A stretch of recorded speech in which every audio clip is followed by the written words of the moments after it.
In South Asia, for example, 60% of women are considered underweight. Thereby, we need to ensure equal representation of women and men in the decision-making process regarding nutrition, which also applies in violence, poverty, and other issues. It has been 183 years since we gained the voice that much of feudal system thought they gave to us, but it is rightfully ours, as the movements before us lead us to experience what it feels like to be seen, to be heard, and to partake on causes that we feel passionately about. We must continue the plight of countless women across the globe for quality healthcare that involves comprehensive discussions and solutions regarding nutrition related problems. Let us continue to raise our resounding sounds, calls for advocacies, and use our voices to amplify the calls of other women. Let us continue in taking space in our society, cementing our place in creating decisions for concerns that affect society itself. That's all for me, Francine. Thank you. Thank you to Shara for candidly sharing your personal experience on decision making. And it has been a long struggle that women had to endure to receive equal representation. And even then, in today's society, it is a struggle that we still encounter and fight for and fight against. And how about you, Roberta? I know you've talked about this in your previous engagements, but how important is it for you that women are represented equally and accurately in public life? Thank you for that question, Francine. For me, it is a vital and important aspect in our economy. But for in my country, women's rights to full participation and representation in all aspects of life is critical and vital to fully realizing their potential as development agents and beneficiaries. According to the Philippine Commissions of Women, despite the fact that one-fifth of the government elected positions, and women in key government positions have shown that they are just as capable and successful as their male counterparts when it comes to leadership and decision making. Meaning, if the woman in the key government position has the capability to lead and to make the decisions, and so as all the girls and young women has the power to participate in decision making, while men can and do participate in development of gender responsive policies and programs. They cannot always or fully reflect the needs, problems, socializations, and experiences of women because only a woman would know their struggles and the obstacles that they are encountering.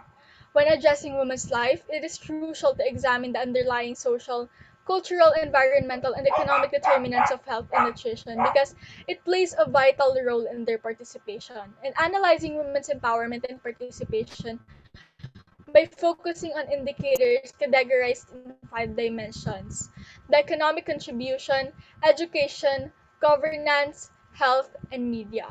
Dimension in regards to women's participation is divided into subcategories of pertinent indicators, but due to substantial differences, indicators in particular allow for qualitative explanation and quantification of gender distribution, ensuring progress using benchmarks that indicators can highlight areas that benefit from improved allocation of resources and demonstrate that equitable ruling is a primary predictor of their weak participation in their public life.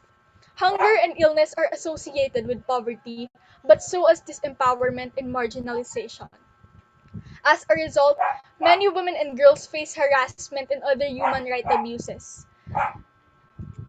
The, the reason why women are nonetheless underrepresented may not be their lack of competence or qualifications, but rather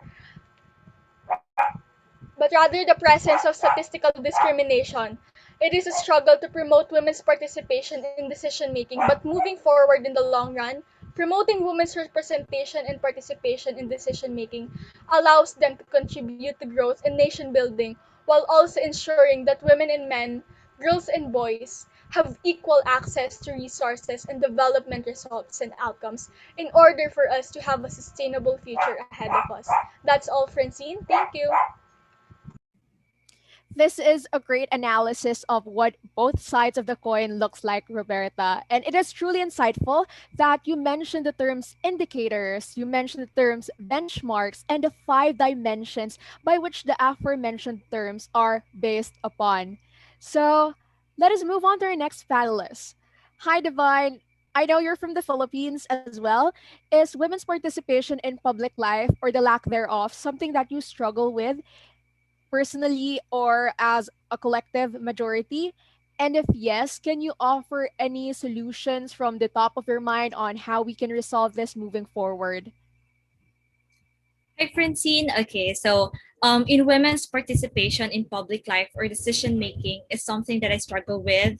The answer to this is yes. In the previous years, but through time, I became more equipped and capable of leading and taking part in decision making through my involvement in the movement. They have instilled in me the principles of being a woman for her world, and that's how it made me the empowered woman that I am today. So, yeah, before I offer any solutions from the top of my mind, I just wanted to mention again what Lasika has said in the introduction, that the role of nutrition and the empowerment of women are interconnected or intersectional. Thus, we have a lot to consider in talking about the possible factors that affect young women's participation in leadership and decision making. In my country, the Philippines, I have seen that the numbers of girls taking a step forward, leaving their comfort zones, are continuously growing. I agree with you, Shara, that the girls from our movement organization are actively participating and engaging in various societal issues where they are given opportunities and practices to build up important skills and the decision making process. But of course, this wouldn't be possible without the support of all the empowered women who run and strengthen the movement. It is vital to acknowledge that while empowerment should be made accessible to every girl, we cannot personally prevent girls from refusing to take part in such activities. We also have to consider factors such as low self esteem, not having enough knowledge on the MO financial problems or lack of support, religion and culture related, and more, most importantly, nutrition. I myself have witnessed how other girls were willing to join the movement and develop their skills to contribute in taking actions on these issues, but there are these factors that hinder them from participating in public. So, in line with this, solution to this is simple. We will not go through the technicalities because most of us tend to overlook the basic foundation of the answers that we are looking for right now. So, for now, let me advise you to invest in yourself. The greatest investment you can have is investing in yourself. You have nothing to lose and you can never go wrong with this. Start by accepting the person that you are, embracing your flaws, acknowledging your imperfections, and now that you are you and know that you are human and you don't have to be perfect. After which you will realize how powerful it is to be a woman. Never say that you are not able to perform what you are passionate about because of your gender. Because even in the research of the Philippine Commission on Women, according to what Roberta has read, it has stated that women in key government positions have shown that they are just as capable and successful as their male counterparts when it comes to leadership and decision making. So, to all the women out there, we are not just a woman. You are a woman. Hence, you are capable of everything that you put your mind to. Be bold, claim your seat at the table. It's time for our voices to be heard. So, yeah, that's all for me, Francine. Thank you. I love that energy and vibe that you bring to the panel, Divine. Thank you so much. And let me just repeat something that I loved about your response. You are not just a woman, you are a woman. And that word brings so much power, love, and peace to the table. There's simply no way to go but upward and forward for women everywhere. Now, let's hear from Piensha. What solutions can you share with us on addressing the empowerment of women in decision making spaces? Hi, Piensha. Hi. Hi, Francine. Hello, Francine. Do you hear me? Yes, we hear you. Hello. Hello, once again. Okay, I want to share my different experiences, my different experience in the women participation in my country, also as well as in the public life. The first things I want to share is about to have the self-confidence to the women. The first thing of the self-confidence I think is the best way, because if you have the self-confidence, you can have the power of girls to speak. We must have the power of women to speak, no matter where you are, no matter what you are doing. So I want to talk about the here in our country. Now we have the women president. I want to is a women first lady presence is Sami Sulu. I'm proud of that, because in our country is the first lady here. Also, because of this in decision making, women normally are not participating in different ways, because it's due to the lack of competence, due to the discrimination or gender discrimination, also due to the low esteem, as well as we know when a woman walk to the various area, they can have this the different obstacles, so that can be feel very shy to participate in different. So I want to advise more girls that if you have more self-confidence, you can do whatever you are, you can do what you like, you can do and you can defend for your own life. Also, I want to share the different things that I want to share a little story that there's one of the girls. Her name is Najma. She's living in Arusha region. She's 17 years old. She's tried to advocate.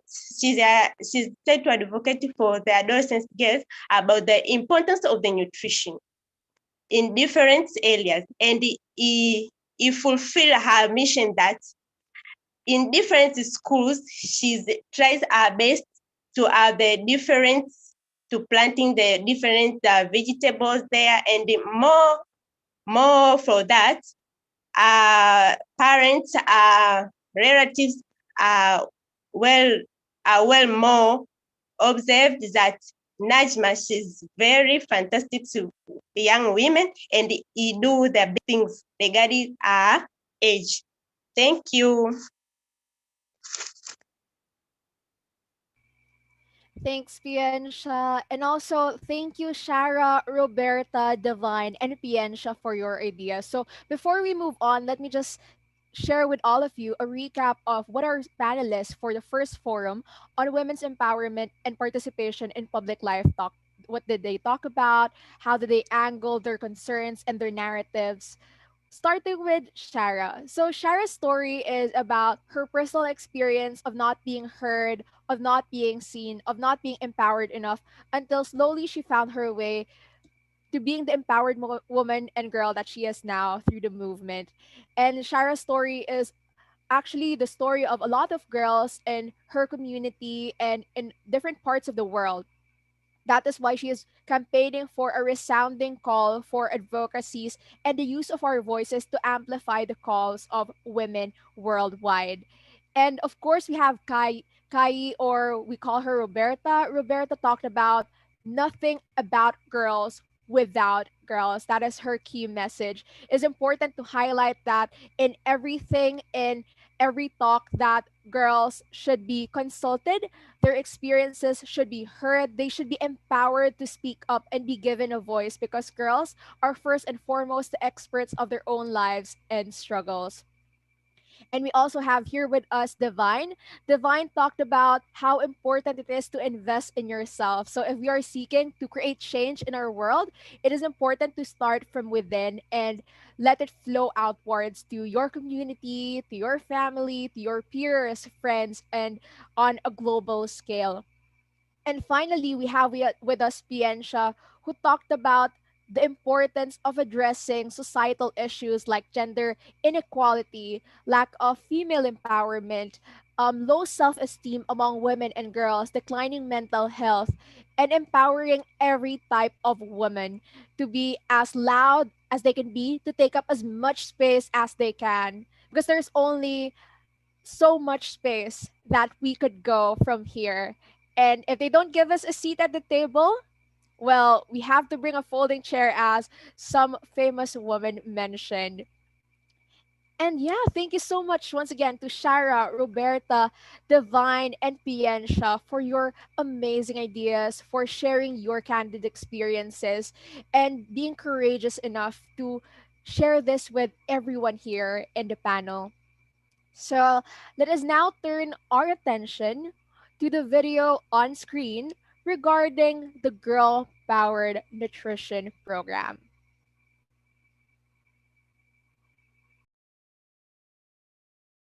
My name is Sarna.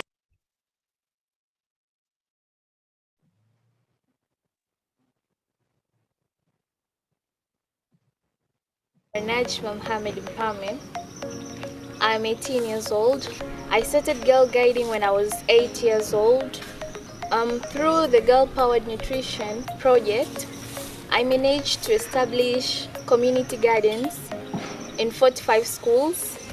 I studied in a girls' school. To get to know that iron is very important for our health. Getting things like green vegetables like once per month or twice per month, that wasn't nutritious for us. Then I had to talk with my guider. I started telling her that, sister, I have an idea of starting a garden. At first, getting a plot at my school was a challenge because for us, we used not to dig in our school. So sister was curious by that time, like, Najma, how can you just say you want to start a garden?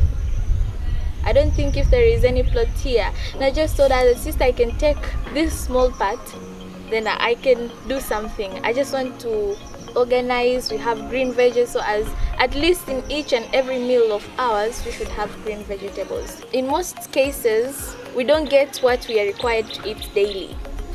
We just get foods, but those foods, they have got no enough nutrients that can help us. When this school started having this program of providing school dinners to the students, it has led to the good attendance of students in classes, but also it led to higher performance, less diseases. So from this, the Girl Powered Nutrition advocacy training that I got, it made me realize that I have to do something for my community. It's not just a matter of receiving something and sitting. There's so many people who are suffering, but they just can't stand and say something for themselves. It made me realize that I can speak in public. I can do anything so as just to make my fellow girls or just to make my community aware of these things. I just wish to see my society having an awareness of what nutrition is and putting it into practice. For many people think that following nutrition or following a balanced diet, it's something expensive, while it's not at all. It's just something affordable, but it's just because we don't have that knowledge of knowing how can we prepare a balanced meal or a nutritious meal at a cheaper price.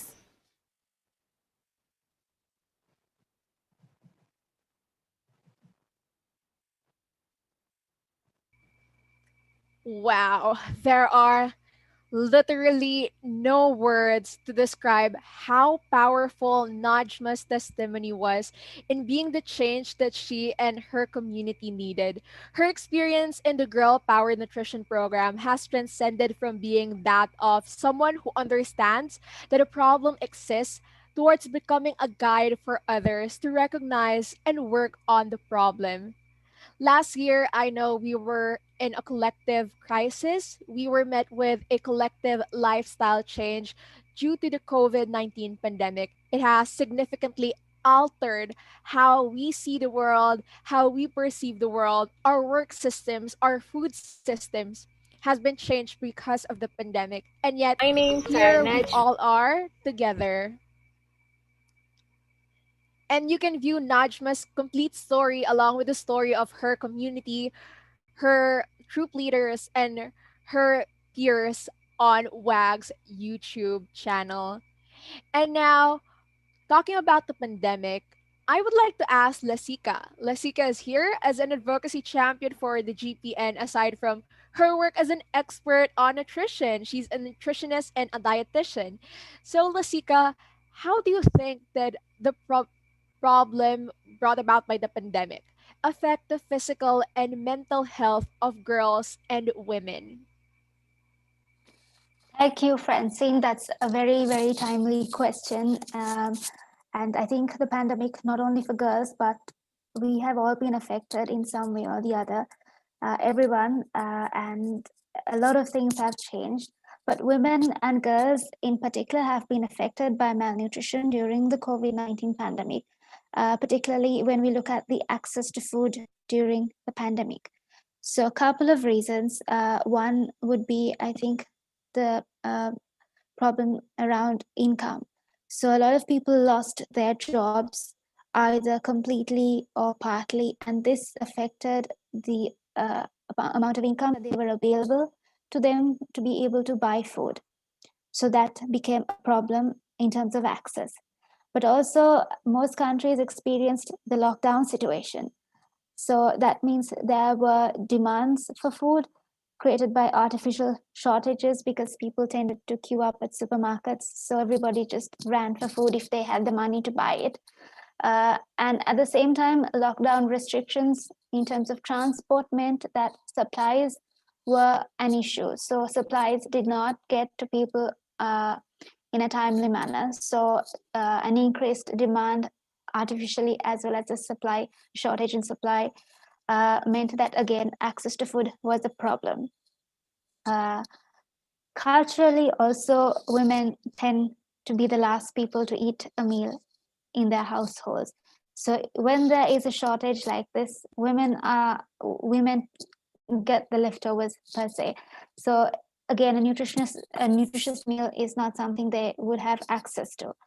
And women, if they are pregnant or lactating women, they have more nutritional concerns. So they could fall into a state of nutritional deficiency. And on top of that, if there were women pre-COVID that were also suffering from nutritional deficiencies, but were reliant on their local ministries of health for like vitamin and nutritional supplements, this was also hampered because the healthcare system fell into a complete crisis. And COVID became the priority, and all other routine clinics became less of a priority. So women who were vulnerable in terms of nutrition pre-COVID fell further down into a case of malnutrition. Interestingly, something else that happened was that tying in with Najma's story as we looked at the video earlier, lots of people did take up home gardening because they realized that if they had something in their backyard in terms of nutritious food that they could tap into, then that meant they had a steady supply and were not reliant if they had to purchase food. So a couple of points to consider, but I think these were some of the main factors that I believe affected the access to food, and in particularly among the women. And I'm sure our other panelists also will agree. And that's all from me, and over to you, Francine. Thank you, Lasika, for that very professional insight on what the pandemic has caused our girls as well as their families and their communities. Now, Olivia, on to you. Based on your experience, what nutrition related progress have you observed in your country? Wow, that was a very interesting question, Francine. Thank you for that. As for our country, Philippines, it has a long way to go in achieving a healthy and sustainable community. Although it has been revealed in the data that the number of incidents of underweight among girls and women declined over the last 5 years, other facets of malnutrition are still in upward trend. According to reports, the indicators show a lack of improvement on the issue of malnutrition among women and girls. The trend of stunting, overweight, micronutrient deficiency, and wasting is still in high number and has increased since 2003. Nevertheless, more people are being educated regarding proper nutrition here in the Philippines. They are also being engaged in initiatives and programs that target a healthy society. And most especially, they're being empowered to also speak up, to encourage and to empower others as well. There has also been a rise in initiatives and projects that improves and strengthen access of women and girls to proper nutrition. Uh, let's take Nutrition International, who partnered with NGOs to create programs and initiatives as an example of the progress we have here in the Philippines. Nutrition International works with the government of the Philippines through Department of Health, the National Nutrition Council, and its member agencies, local government units that includes the provinces, cities, municipalities, and barangays government units, also civil society groups. They also partner with them, just like the Girl Scouts of the Philippines, our very own MO, and as well like Family Foundation and development partners like the UNICEF and Keller International, with the aim of enhancing, accelerating, and expanding the intervention of nutrition here in our country, Philippines. There have been numerous programs and initiatives that the Nutrition International pioneer. It is a lot, but I will just mention three of it. First of this is nutrition advocacy, which ensures that nutrition is a priority in our country. Also, an initiative on urban nutrition governance that aims to improve the leadership and competencies of officials, government officials, and nutrition workers that will strengthen the health system monitoring with established indicators is also a main progress here in our country. Lastly, the girl powered nutrition that ensures that girls get better and proper access to nutrition information and services. They have partnered with the World Association of Girl Guides and Girl Scouts and developed this program. It debuted in 4 pilot countries like the Philippines, as well as the Sri Lanka, Tanzania, and Madagascar. The GPN program aims to increase the knowledge and attitudes of Girl Scouts, and Girl Guides to make a wiser and healthier food choices and to also improve their skills and their confidence, to also deliver the message of this program and to make a change and be the catalyst of change in their own community. These initiatives should be given a wider avenues to be acknowledged and known in order to reach more people, to reach more audience, especially girls and young women. Strengthening and improving the access of information and services regarding nutrition evidently increased nutritional status of women and girls, thus positively affecting their representation and performance on decision-making process in public life. That's all, Francine. Thank you very much. Thank you, Olivia. The partnership with Nutrition International and the creation of the GPN program are indeed the highlight of nutrition campaigns in the Philippines, as well as the individual changes that we've seen in ourselves. Can you share more about this topic, Sophia? Absolutely, Francine. But first, I would like to agree and add on what the speaker just mentioned earlier. Because in the Philippines, since the lockdown started, it became harder to access healthy foods as restrictions made it complicated to go outside and buy food products because the community initiatives done are more focused on prolonging the food's availability, thus the proliferation of instant noodles, canned and frozen foods, and etc. With that, more people relied on creating a salad garden to ensure a sustainable source of food in the Philippines. On the other hand, women and girls should be equipped with the skills and platforms to create an impactful change in their communities. In WAG, activities such as the International Women's Day celebration, Surf Smart 2.0, the Her World, Her Voice grant, and surveys initiated by Europort Global have opened platforms for girls to enhance their skills and create an impactful change in their community. With that being said, little by little, decision makers and community members should listen to what the girls have to say, what the girls have to offer, providing support for certain projects and activities focused on improving nutrition for girls in different communities would be great as well.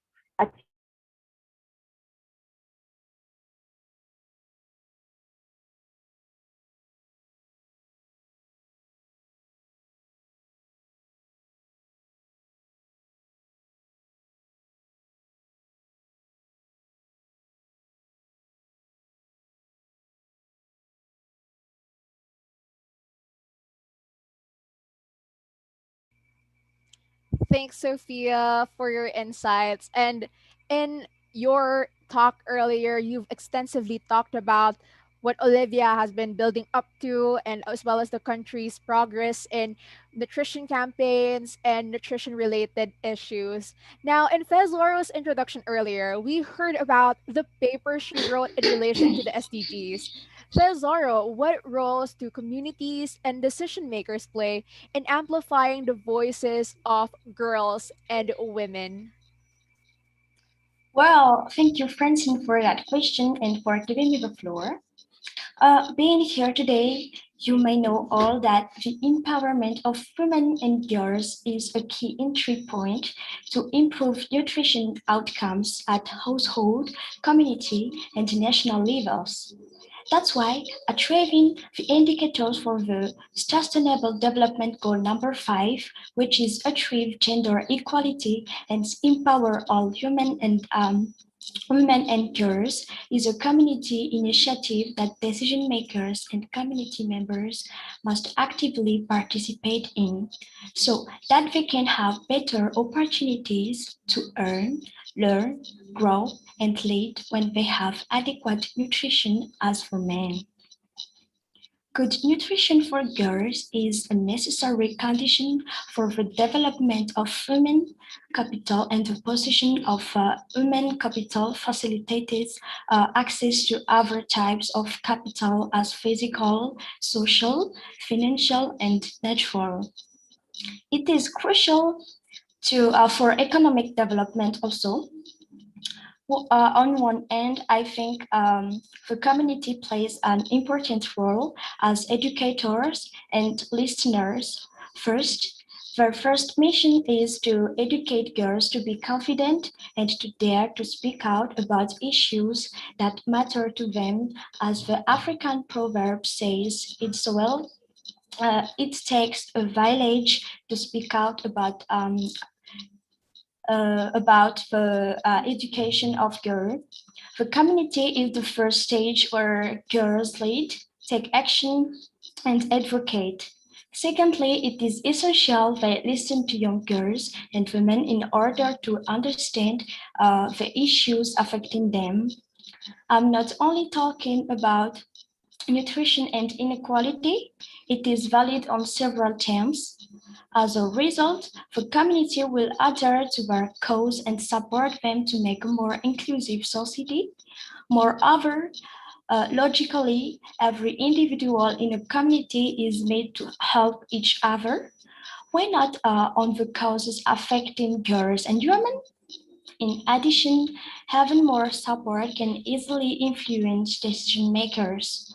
On the other hand, decision makers must give importance to the voices of young girls and women and provide them with the opportunities to be heard. Besides, equipping them with the skills and letting them hold decision-making positions are part of their responsibilities. And last but not the least, implementation of existing laws on gender equality and nutrition is a must. So thank you, Francine.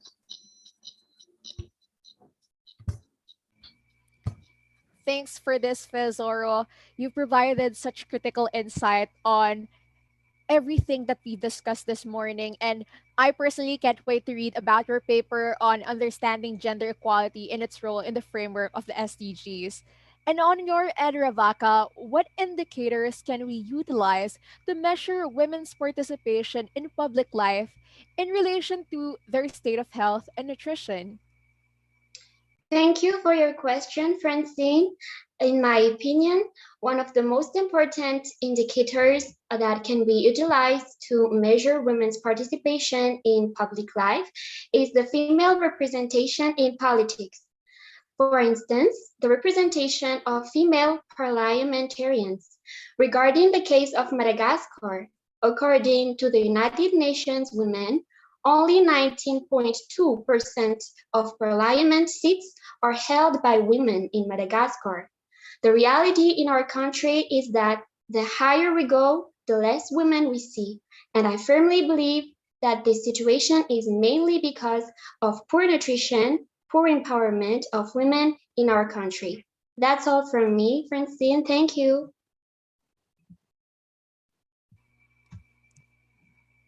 Thank you, Ravaka. And of course, thank you, Lasika, Olivia, Sophia, Fezoro, and Ravaka for helping us further understand the importance of nutrition and how we can further support girls in reaching their fullest potential. Of course, let's just have a quick recap on what our amazing speakers talked about. So we have with us Lasika. Lasika talked about the side of the COVID-19 pandemic, its physical and mental health challenges that it posed for women and girls, considering that the restrictions for the lockdown have caused a bottleneck in food supply and in the food chain.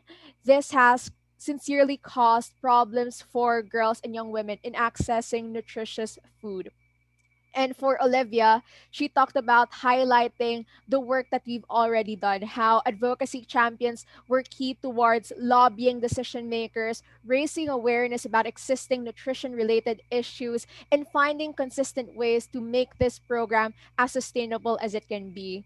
And this was further added to by Sophia, who talked about how necessary it is for good nutrition to be taught to schools, to be shared with young people, to be a consistent topic across negotiations and talks about women, girls, and their rights.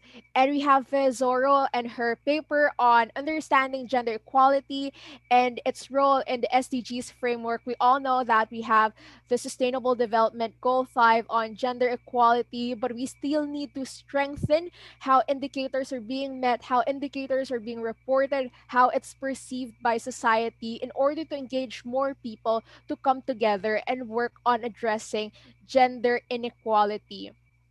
And lastly, we have Ravaka. Ravaka has great insights on what indicators are, as well as the percentages of parliamentarians recorded by UN women. And it's sad that we only have 19.2% of parliamentarians that are women across the world. But it is with hope that we find more ways to strengthen their voice to ensure that women are acknowledged, they're heard, that they're respected, that they finally have a space in the decision making table. And thank you so much to our speakers. For now, we would like to invite the audience to have a 2-minute break to think about what questions would they like to ask our panelists. We'll have our question and answer forum in about 2 minutes. And what we want you to do, dear audience members and participants, is to think thoroughly what questions do you have in mind for our speakers. Do you have some insights on nutrition and decision making in public life that you want them to address, you want them to talk more on, and maybe share some insights on the solutions that they've already done? So we'll have you some time. We'll give you some time, about 2 minutes, to think about it, and we'll be back with our Mentimeter.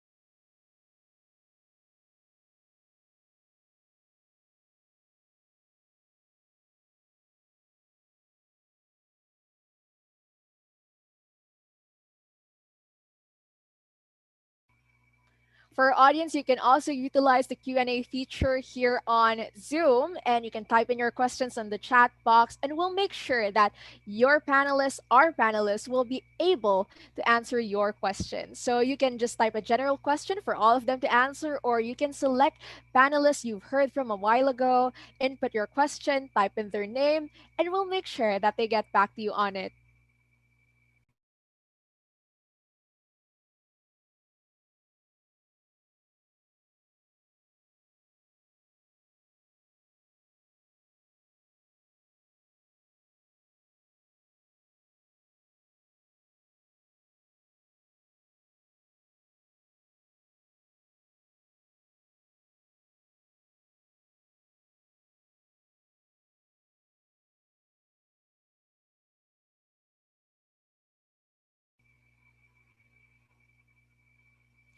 All right. I think everyone is having quite a difficult time thinking of questions for our panelists. They're really great. They have such great ideas. And I really understand how mind blowing it might seem to ask a question for them and what questions must we really ask of them.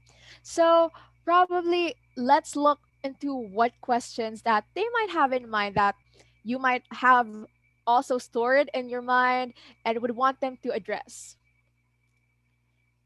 So, hello, Olivia. Can you share with us what have you been experiencing during the quarantine period, and how were you able to reach out to other girls? How were you able to help them become more empowered even as we face uncertain times? I've heard that in your campaign for the Together We Rise, you were able to launch a successful national month-long campaign. So can you share more about that?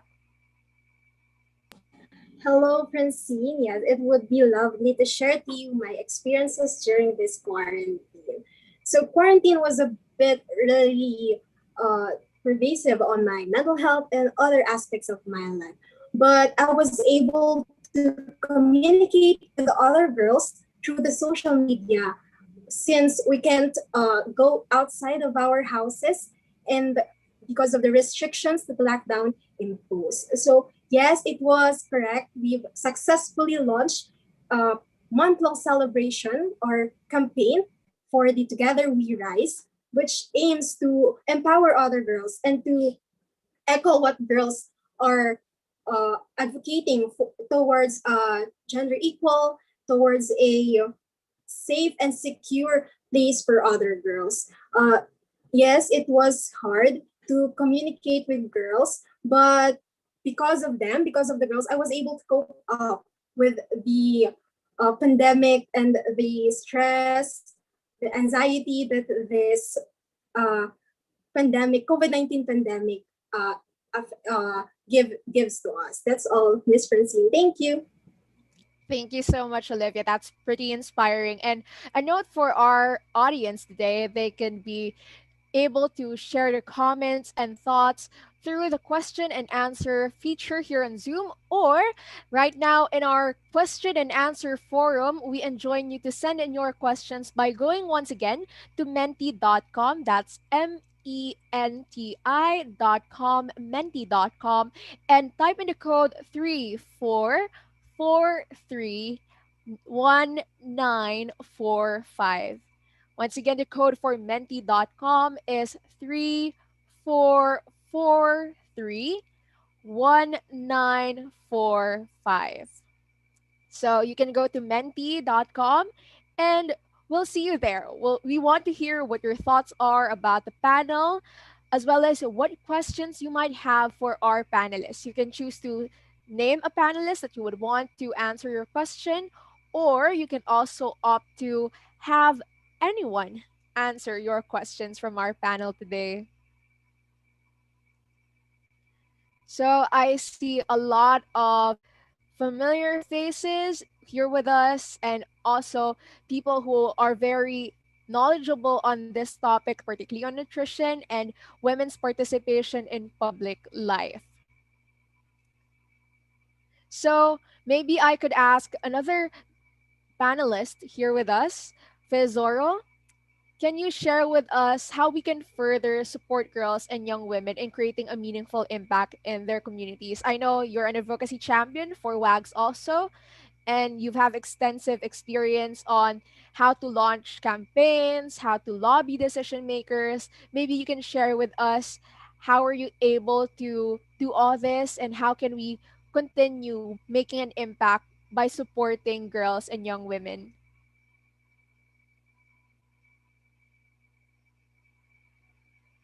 Into discussion. Well, thank you, Francine, for asking this question.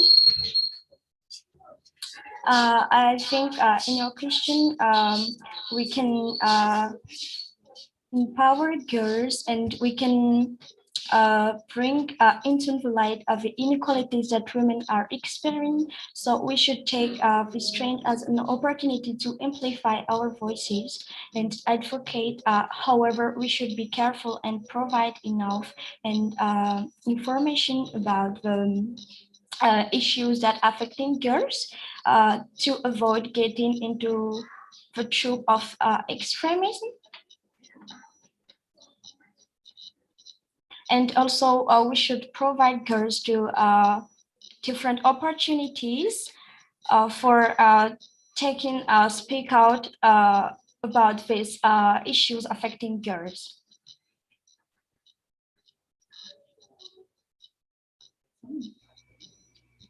Thanks, Fezora. That's particularly nice to hear about creating more opportunities for girls, making them more enlightened, that opportunities do exist around them and are available for them should they want to access it. Now, for all the panelists, here's a question for you from someone in our audience. Her name is Estrella Adolfo. Now, Estrella is wondering, plants like vegetables grow seasonally.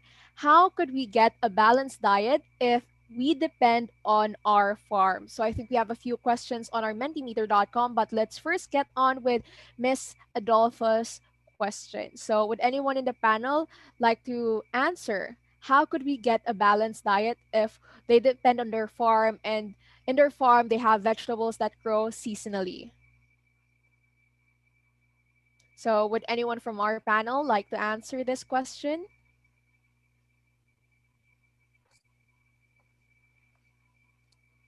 Hi, Francine. Yeah, I would like to answer that question from Ms. Adolfo.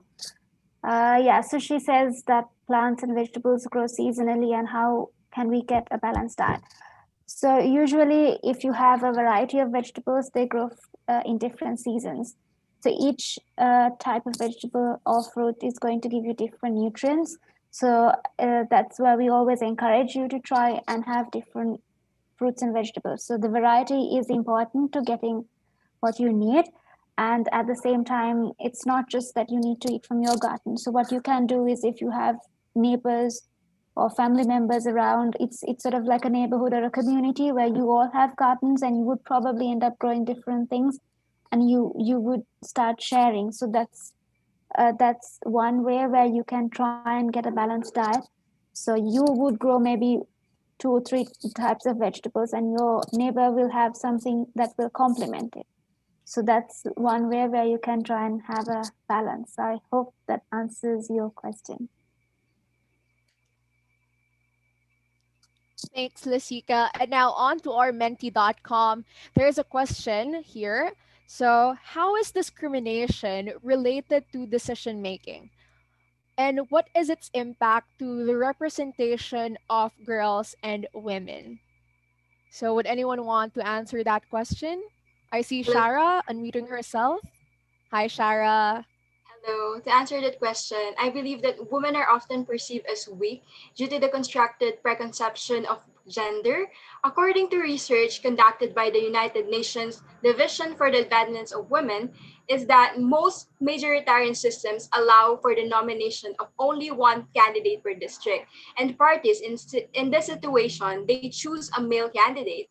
Also, it is stated there that even when women possess the characteristics that make a good candidate, they often are not encouraged to step forward to become candidates. To sum it up, we are not given equal opportunities as men, which cause underrepresented women in a high decision making process. And it hinders us from speaking up and deciding our own, which results in the continuous challenge for women in surpassing various issues. Again, women should be treated equally with men in decision making, as the contemporary issues we are facing knows no gender. Thank you. Thank you, Shara. That's a great answer. And I think we have about 8 questions. So I think we're done with the first one. Let's move on to the second question in our Mentimeter. Okay, here is another question. Aside from government and non governmental organizations, NGOs' efforts on alleviating nutrition related issues, as a Girl Scout or as a Girl Guide, what other initiatives can they do So a lot of our panelists are actually advocacy champions for the Girl Powered Nutrition Program, and some are advocacy champions for WAG. So would anyone want to take the lead in answering this question?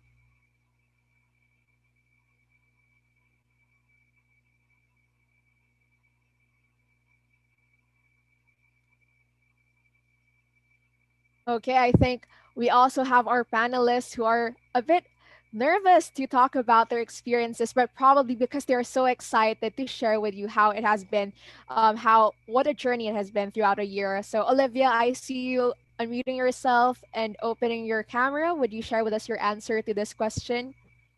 Yes, Francine, it would be lovely to share to you my answer. So personally, I firmly believe that there are numerous initiatives and programs that targets the eradication of the burden of nutrition-related issues. In relation to this, as a Girl Scouts and as the Girl Guides of the WAGs, we can extend our help by discovering these numerous initiatives, to give them enough platform to be known and to amplify their cause in order to acknowledge by bigger and more audience, most especially women and girls. This action manifests our support to their vision and to the goals of the government and NGOs efforts. That's, I think, the least and the best effort that we can do to alleviate nutrition related issues. Thank you, Ms. Francine. Thanks, Olivia. You mentioned an important and critical point of what we're doing, which is alleviate. So maybe you can't solve all the problems at once, but it is important to note that as an advocacy champion, as a Girl Scout or Girl Guide, being able to create small changes within yourself and having that change emanate outwards to your community, to your family, to your friends, to your peers, will be able to create a ripple of change, and that change shall grow steadily and impact different communities as well. And maybe you're not able to change everything in the world, but the world needs the good that you can do. And it is important that your voice is loud enough and you're courageous enough to take up as much space as you can. So thank you, Livia, for sharing your answer with us. And let's go to the third question.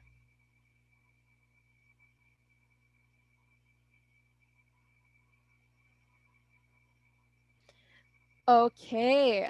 How can I sport girl? Actually, this is a question that was raised in our Q&A feature by Noor Ul Nisa, and Piansha has answered this. So Piansha, would you mind sharing with us some of your answers that you shared with Noor in the question and answer forum? Maybe you can read out loud your answers.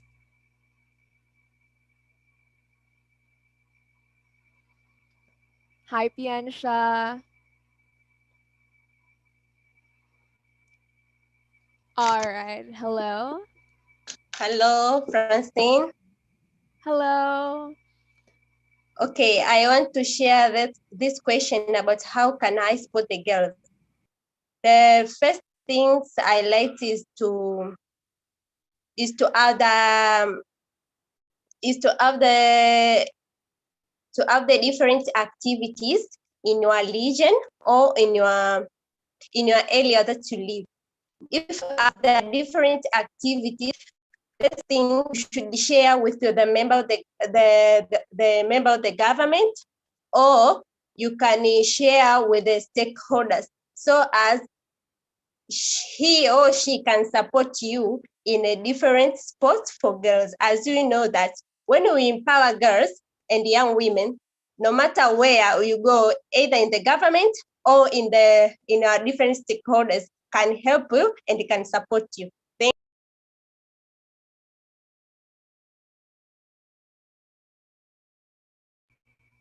Thanks, Piensha. And it's really important that we are able to diversify our programs to increase girls' participation and engagement, and partnering with different stakeholders, ensuring that all sectors are heard and accounted for. So I think a very important quote that I've learned this week is, when you are in a room, it is your responsibility to see who isn't there and what is missing and work towards addressing that. So thank you so much, Noor, and thank you so much, Piensha, for answering the question. So our next question, the fourth out of 10 questions here.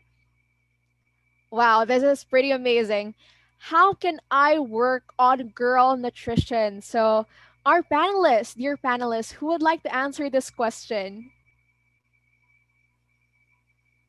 Okay, I want to answer a little things about that question.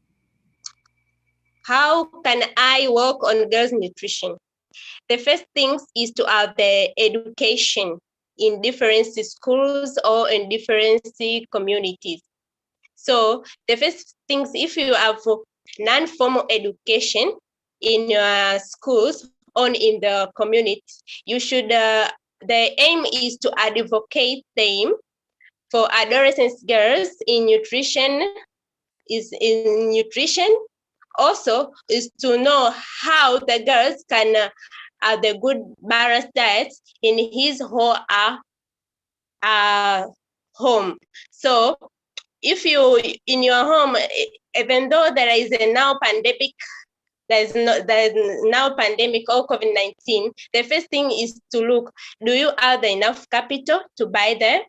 Or do you have enough vegetables in your range? So no matter where you are doing to work with the different girls, the first thing is to have the education in one way or to another. Anyone can proceed.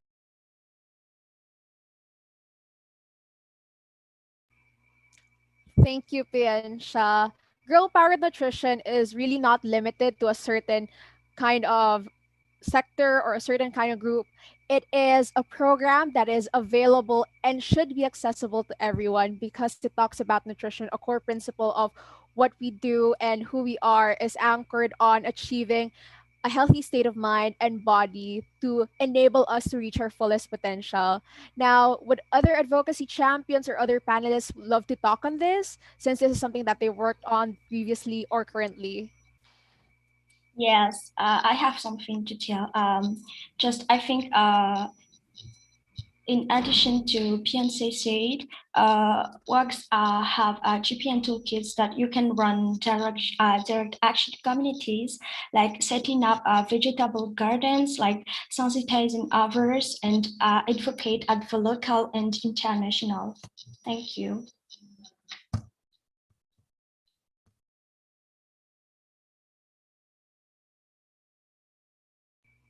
Thank you, Fezoro. And now I'm seeing Sophia opening her camera and probably unmuting. So, Sophia, would you like to talk about the work that we're doing on girl powered nutrition and how can our audience work on girl powered nutrition as well? Francine, I would like to answer the next question. Okay, that would be great. Thanks, Sophia.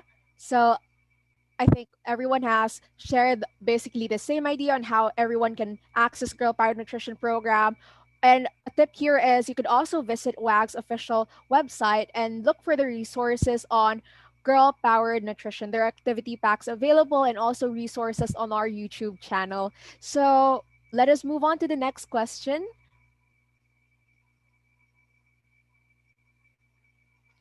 Okay, here's the question that Sophia will answer. Why is it important for girls to advocate at global events like CSW or the Commission on the Status of Women? Thank you, Francine.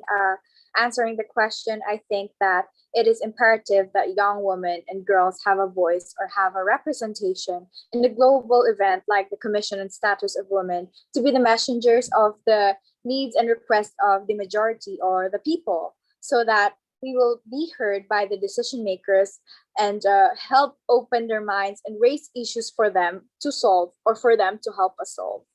Thank you.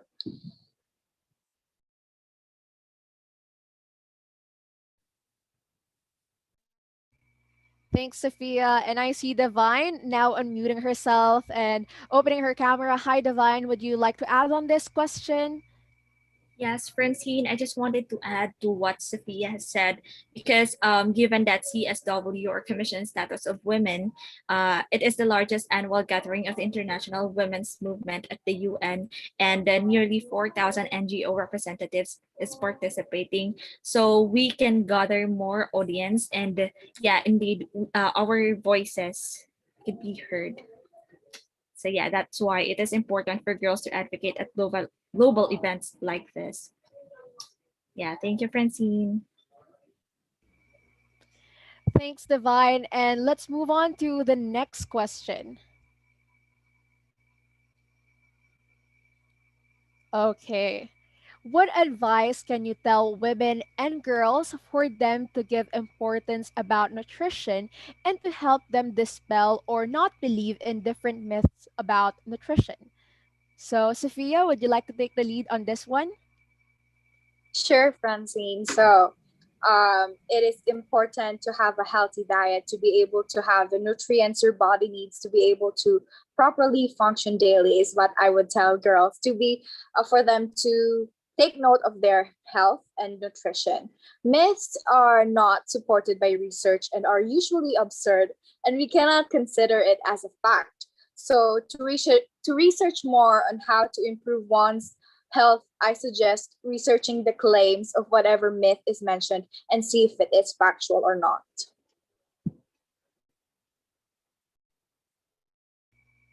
Thanks, Sophia. It's actually a core part of what Girl Guides and Girl Scouts in the Girl Power Nutrition Program are already doing. So there are national campaigns such as the Put Together, Put Your Best Fork Forward from the Philippines about creating an information drive on nutrition myths and addressing nutritional related concerns by girls. So thank you so much, Sophia. And how about our other panelists? Would you like to add on Sophia's answer or maybe share some insights on this? Yes, I have something to add. I think it is also necessary to consult health professional to get relatable info about nutrition.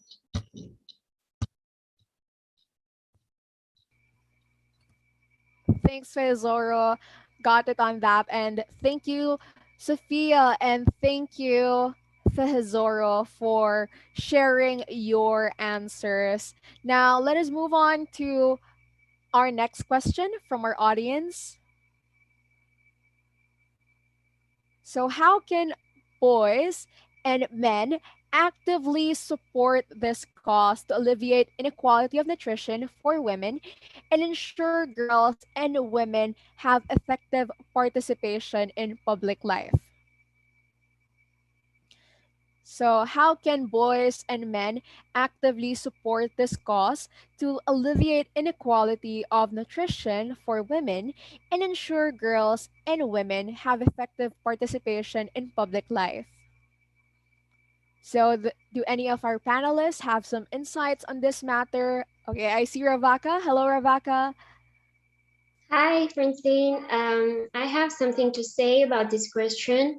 I think that the one way we can incite boys and men to actively support this cause is to make them know the importance of women's participation in public life, which means that it is important to know that women make up more than the half of the world's population, and development cannot be implemented but by only men and boys, but they also need the support of women in order to reach sustainable development. So it is important to sensitize them on the importance of nutrition in all humanity, and not only boys and men, but also girls and women, in order to reach a better world and to create a better life.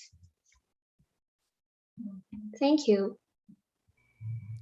Thank you, Ravaka. Indeed, for problems like nutrition, it does not know any gender. However, because there is disproportionate effects of malnutrition on women and girls, there is a heightened concern for us to address this matter as soon as possible. But it should not exclude other genders, particularly boys and men, from actively supporting the cause. In fact, Girl Powered Nutrition, in one of its stages, advocates for everyone to contribute towards attaining a good state of health for the community, their country, their family, their peers, and their friends.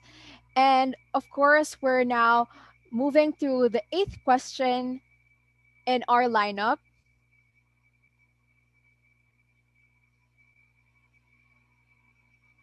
Okay, I think this is more of a thought about what it is they've heard during the panel. Nutrition is not just about the physical, like our panelists have said, but there is social violence related to nutrition. Piensha mentioned gender power norms. So, Piensha, maybe you would like to talk about this, expand on this train of thought that you were able to share with us earlier.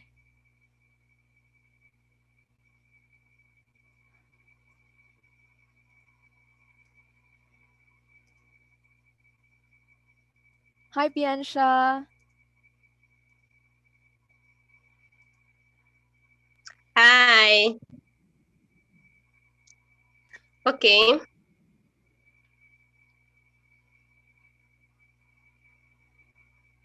Can you comment on this, particularly since you mentioned about gender norms, food taboos in your country, and the need for empowerment of women and to address low self esteem? So maybe you can add on to what you've mentioned as gender power norms.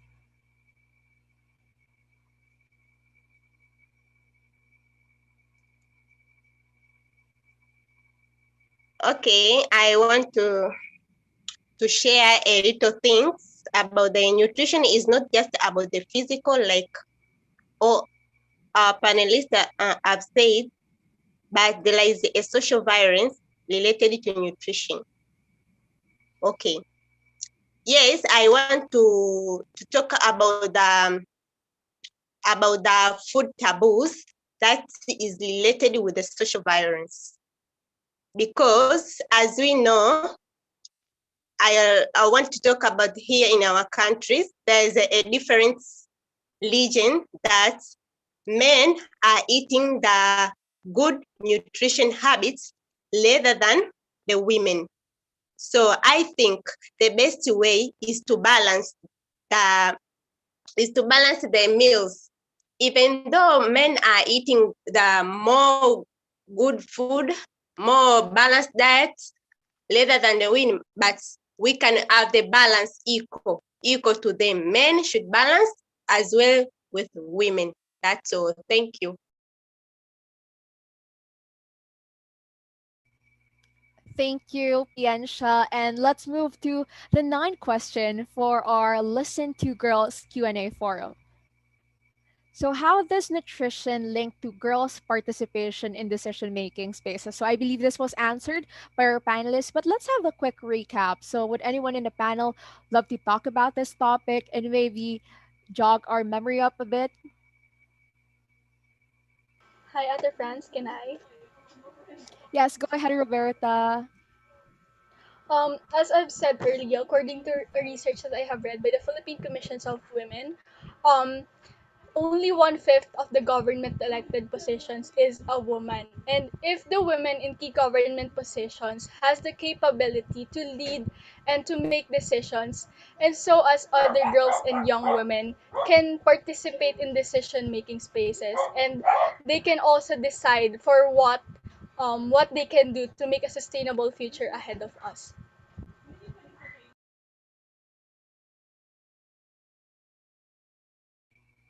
Thank you, Kai or Roberta. And I remember your talk was about how there is a need to connect girls' participation in decision making because proper nutrition enhances the girls' full capabilities, their body processes, and helps them realize their fullest potential and enables them to work well. And when they're able to work well and think well and perform well, they're able to contribute more towards decision making and amplify their participation while empowering others to do the same as well. So, thank you so much, Roberta, for answering the question. Now, for the 10th question in our lineup, this is particularly insightful and at the same time something that wasn't mentioned earlier. So it's nice. How do patterns of decision making between genders affect women's health issues? So that is a particularly unique question. And thank you to the audience for sending it to us. So would anyone want to follow this up with an answer or maybe a personal anecdote?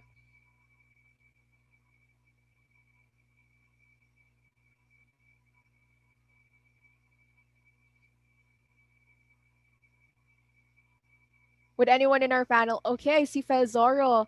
I think she wants to add her insights on this. Yeah, I think nowadays we have more women in decision making, more men in decision making. So they are not aware of the issues that women lead.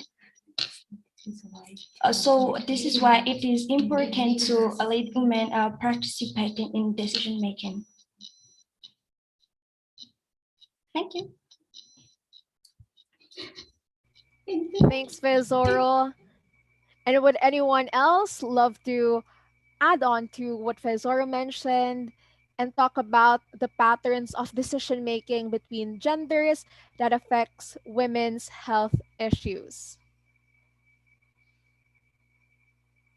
So our panelists have talked about how important it is to diminish gender biases, how important it is to dispel food taboos, how important it is also to amplify girls' voices by listening to them extensively, by allowing them to speak up and giving them the skills, the resources, the platform, and the network to be able to forward these advocacies on a global scale.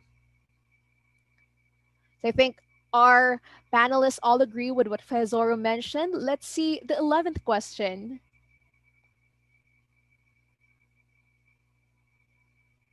How about the 12th question? Okay. So thank you for the question. The question is, what is girl-powered nutrition? So anyone in the Hi, panel? Francine. Okay. Hi, I'm Roberta. fine. Yes. Girl Powered Nutrition is a global program run by the World Association of Girl Guides and Girl Scouts through the four piloted countries, the Madagascar, Philippines, Sri Lanka, and Tanzania. They are chosen because of their high rates of adolescent malnutrition amongst girls.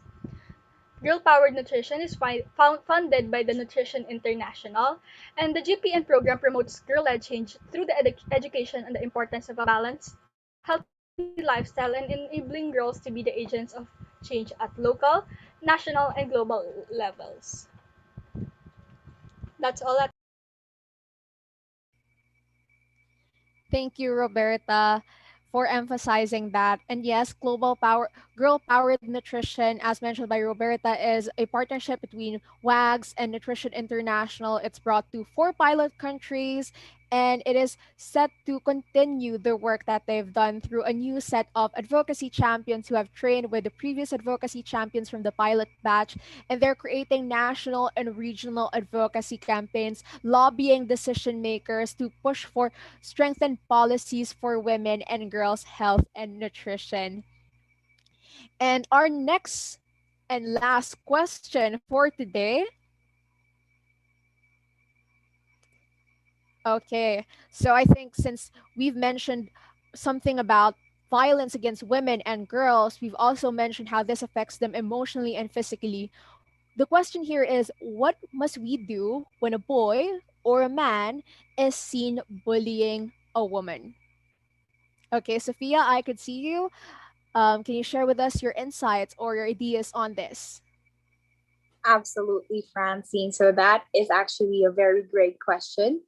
I would like to say that if it's us that is being bullied, we should speak out for ourselves and defend ourselves, as bullies will not back down unless we speak for ourselves. As a girl that was constantly bullied since elementary till high school for being outspoken and confident of herself, I will say that you should not tolerate what they do. There's nothing wrong with what you do. These people are only trying to dim your shine.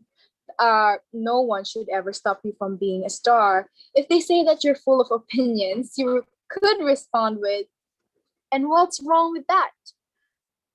for other girls, if you see a girl being bullied, you help her, defend her, because in the modern world, we believe in women empowerment and we should not let anybody step on us.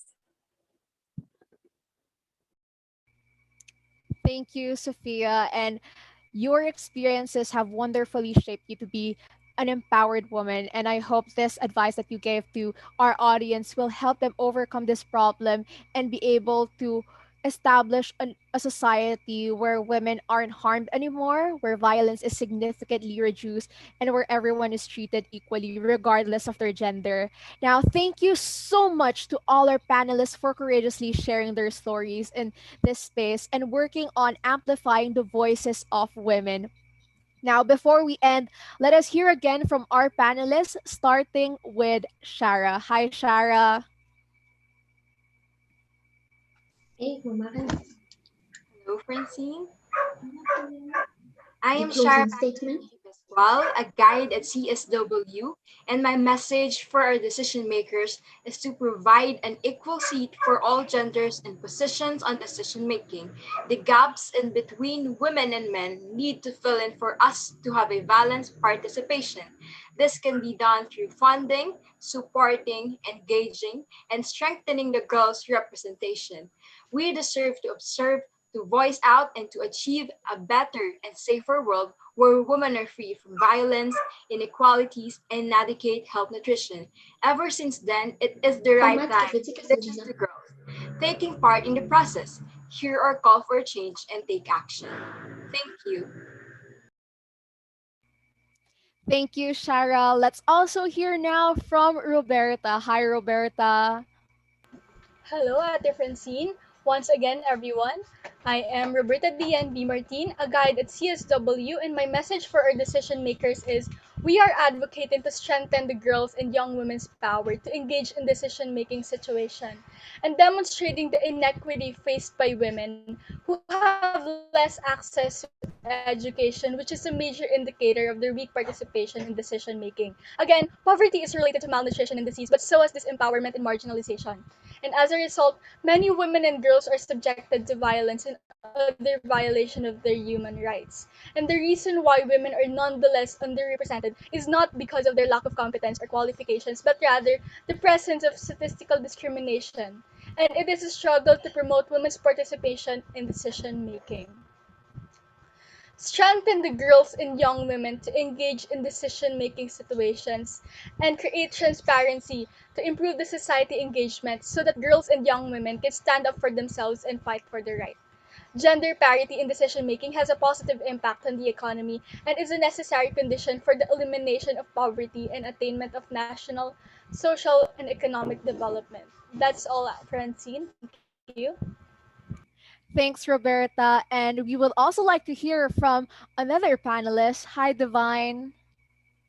Hi, Francine. Hi, hello, everyone again. So I am Mary Divine de Villa Luna, a guide at CSW, and my message for our decision makers is to always look on the unfiltered side of social issues. People tend to overlook some crucial points that contribute to worsening the situation. We have a lot to consider in every situation because everything is interconnected. Not everyone has the privilege to speak out, but we hope that once we all recognize the existence of such problems, we can take action. So that will be all. Thank you, Francine, and thank you, everyone. Thank you, Divine. And once again, thank you for working on taking action for women and girls in your line of work. And now let's hear from Piansha. Hi, Piansha. Hi. Hi, Francine. Okay. My message to the decision maker. The first thing I have two points. The first thing is the empowerment of the women, and the second is the gender equality. How? Empowerment of women is due to have the education from one way to another so as to avoid gender discrimination from our country as well as worldwide. Also, in gender equality, we should have equal opportunity so as toward to have the toward to have the gender norms with equity. Also, I want to share how this can be also in rural areas. Girls and women should be considered no matter where they live, no matter where they are doing. Thank you.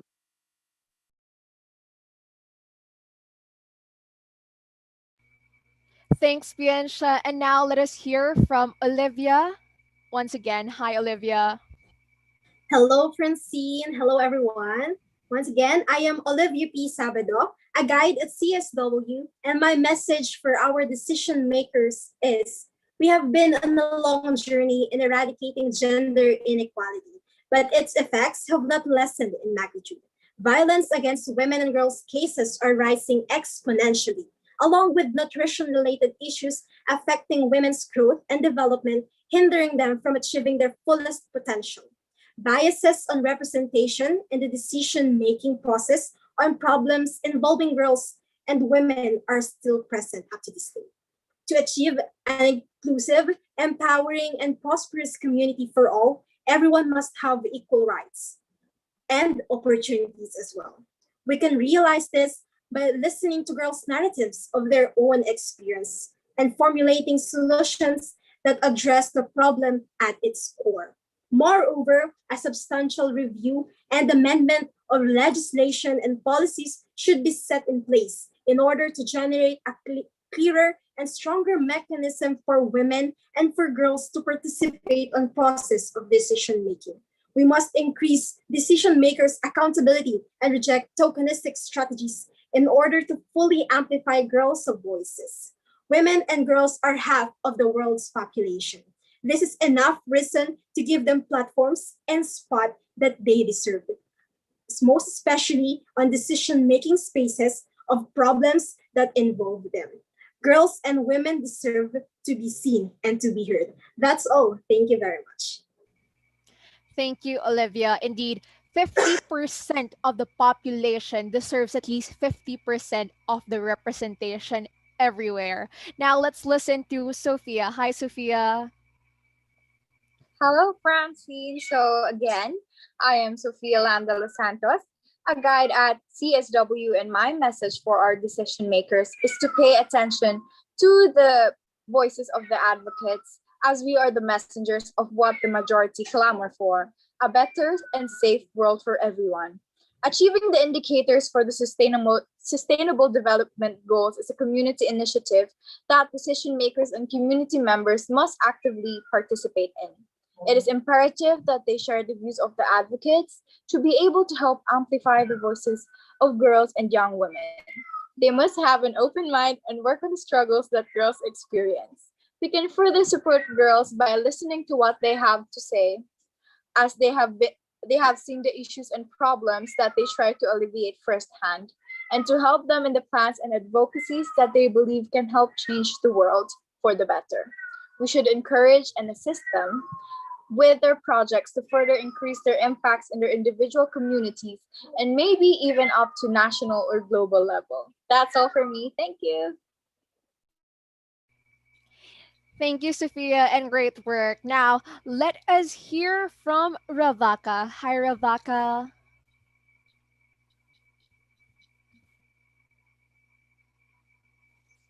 Hi, Francine. And again, I am Ravaka Rajanarmanan, a guide at CSW. My message to our decision makers is remember that women play an important role in our community, and it is important to enforce law and legislation in terms of gender equality, gender-based violence, and female representation in public life.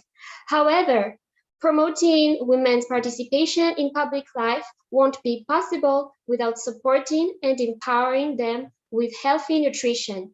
I want all decision makers from all across the world and on all levels of position of power to know that we cannot reach sustainable development goals without the full participation of women, including leadership and public representation. Therefore, it is crucial that women are given the same chance and opportunity as men, because both individuals should bring their part on the table in order to contribute for a better world. Thank you, Francine. Thank you, Ravaka. And absolutely, no one should get left behind as we reach for sustainable development. And on to you, Fezoro. Well, thank you once again. I'm Faizur Niftablarakutmalal, a guide at CSW, and my message to our decision makers is that we have so many and different girls all over the world. These girls can be capable of anything. They can be full of potential, strong, and talented girls. Girls who can make positive changes in their community and yet be held back by a great wall of separation, which is that of the deficiency in nutrition by inequality in content present. It is in your duty and power to support them, to help to them so that we have a community ruled by equal opportunities for all in terms of nutrition. Besides, let's work together on the establishment of a sustainable strategy on the empowerment of girls and the strengthening of the legislation on the freedom of participation of women and girls in the decision-making sphere. Imagine in 2030 a world where girls thrive freely, participating and building a safer and better world. Thank you so much. Thank you, Fezoro. Always, always, always for her world. And last but not the least, we have with us once again, Lasika. Hi, Lasika. Hi everyone, once again, I'm Lasika, a guide at CSW, and my message for our decision makers is that our societies need to be enlightened that the voices of girls and women should be heard starting at the levels of households and communities, which is a key to empowering women to take on higher positions in decision making roles. Thank you. Thank you, Lasika. And thank you to our panelists, to the organizers, and to the audience. Thanks for tuning in to our girl led dialogue titled Nutrition Next Gen Empowerment. Keep the engagement going by following our delegates' journey at WAGS Delegates. You can also use the hashtags guide at CSW and hashtag listen to girls. Stay on the lookout for the social media storm happening on